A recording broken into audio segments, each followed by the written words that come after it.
Protein rich சொரக்கா cutlet செய்யலாங்களா?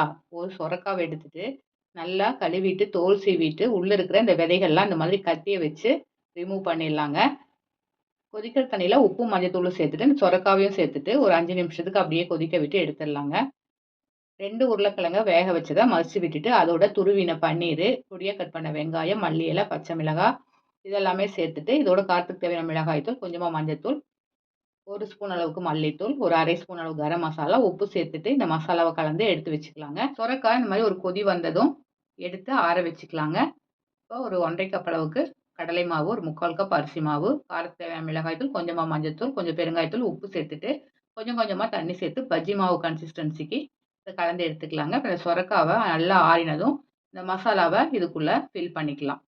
சொரக்காவ எந்த அளவுக்கு தின்னா நல்லா ஸ்லைஸா ரவுண்ட் ஷேப்புக்கு கட் பண்ண முடியுமோ, அந்த அளவுக்கு தின்னா இந்த மாதிரி ரவுண்ட் ஷேப்புக்கு கட் பண்ணி எடுத்துக்கலாங்க. இது எல்லாத்தையுமே இந்த மாதிரி கட் பண்ணி எடுத்துட்டு, இப்ப கலந்து வச்சுக்கிற இந்த மாவுல டிப் பண்ணிட்டு, பிரெட் கிரம்ப்ஸ்ல கோட் பண்ணி எடுத்துக்கலாம்.